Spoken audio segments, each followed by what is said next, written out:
En este video vamos a finalizar con el tema de estructuras de repetición y lo vamos a hacer con lo que se conoce como repeticiones indefinidas. Queda más claro a qué nos referimos con esto, pero en general son repeticiones que a priori no sabemos cuántas veces se van a repetir, ¿sí? Hasta ahora siempre podíamos explícitamente indicar si queríamos que algo se repita 3, 5 o 6 veces. Ahora vamos a dejarlo libre a otro tipo de condición que lo veremos en el siguiente ejemplo.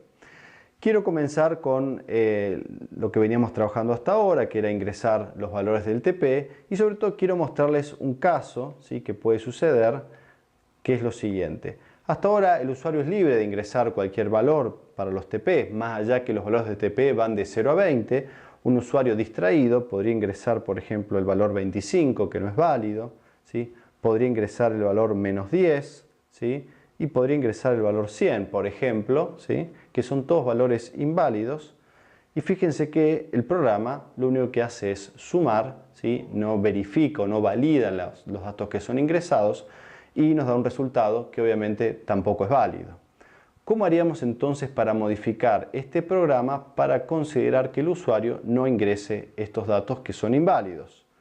Lo primero que podríamos hacer es introducir una estructura de selección, un condicional, que lo que haga es siempre validar que los datos ingresados sean menor o igual que 20, ¿sí?, o mayor o igual que 0 en ese rango, o en el caso que no lo sean, es decir, si el valor ingresado es mayor que 20 o es negativo, menor que 0, en ese caso lo que vamos a hacer es mostrar un mensaje donde le avisemos al usuario que comete un error y volveremos a pedir que el usuario ingrese ese dato.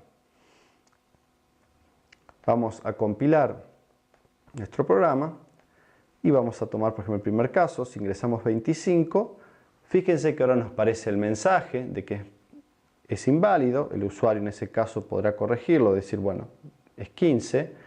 Supongamos que el usuario ahora ingresa menos 10, que es también inválido. Nuevamente vemos el mensaje, ¿sí? Estamos en el segundo TP. El usuario corrige, dice, bueno, era 10. Y supongamos que, bueno, ya el tercer TP lo ingresa correctamente. Bueno, nuestro programa ha tenido la inteligencia de verificar si los valores están dentro del rango y en el caso que no lo estén, ¿sí?, entramos en el if y volvemos a pedir al usuario que lo ingrese. Esto pareciera solucionar el problema que hemos visto hasta ahora. Pero ¿qué pasa con un usuario muy distraído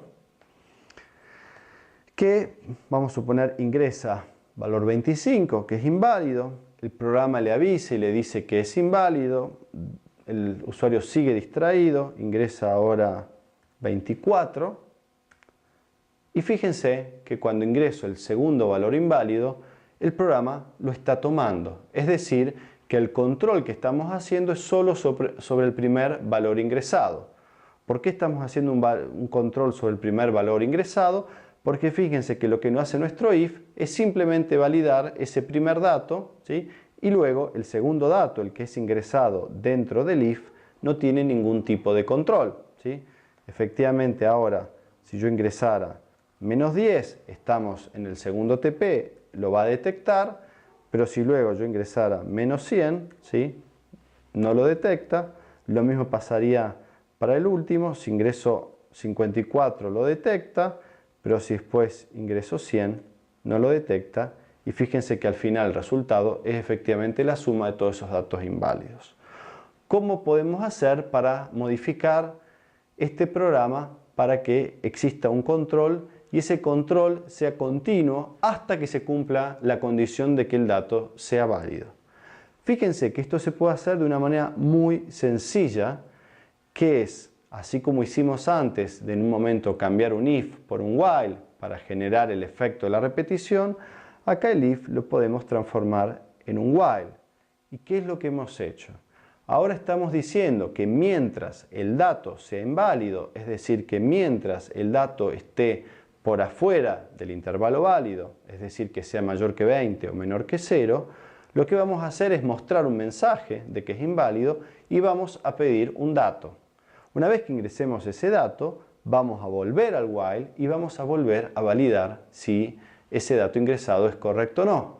Y esto sucederá hasta que sea falso la expresión del while.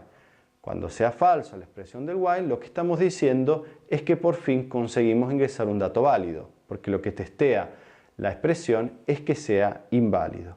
Y esto tiene un gran valor, que es que nos permite insistir o persistir, ¿sí?, hasta lograr el objetivo de conseguir un dato válido. Vamos a ver esto cómo se ejecuta ahora, ¿sí? Y vayamos con el usuario distraído. Ingreso 25, dato inválido. Ingreso menos 10, dato inválido. Ingreso 24, ¿sí? Y esto lo podría hacer infinitas veces, ¿sí? Y fíjense que siempre que sea inválido me aparecerá ese mensaje y se volverá a pedir que ingrese un nuevo valor. Hasta que sea válido, 10, ahí viene tomado este valor y pasamos al segundo TP. Supongamos que el segundo TP me puedo equivocar o no, en este caso no me equivoco, 15 es válido. Y en el último, suponiendo que me equivoque, pues podrá volver a aparecer, ¿sí? Vamos a poner otro dato inválido, seguimos probando menos 1, por ejemplo, inválido, hasta que pongamos un dato válido y en ese caso ahí sí va a finalizar y vamos a mostrar el resultado de los 3 valores válidos que hemos ingresado. Esto es lo que se conoce como una repetición indefinida, porque de alguna manera la cantidad de repeticiones no está dada por un número que estemos ingresando explícitamente o que esté a través de una constante, sino está dada por el comportamiento de los datos que vamos ingresando, en este caso del usuario. Fíjense que en el while se siguen cumpliendo las 3 condiciones que teníamos hasta ahora. Las podemos ver acá. Una primera condición es que estamos siempre inicializando el valor de puntos EC, en este caso a través del teclado. Por lo tanto, siempre esta expresión se va a poder evaluar, que es la segunda parte, la cual nos sirve para controlar si repetir o no. Si es si es inválido el dato, esto resulta verdadero, por lo cual entramos al while. Y dentro del while, fíjense que volver a pedir un dato por teclado es la tercera parte que nos permite actualizar y cambiar el valor de los puntos de los TP y con eso cambiar potencialmente el valor de la expresión. Bien, con esto concluimos entonces lo que es las estructuras de repetición y hemos incorporado también la idea de repeticiones indefinidas.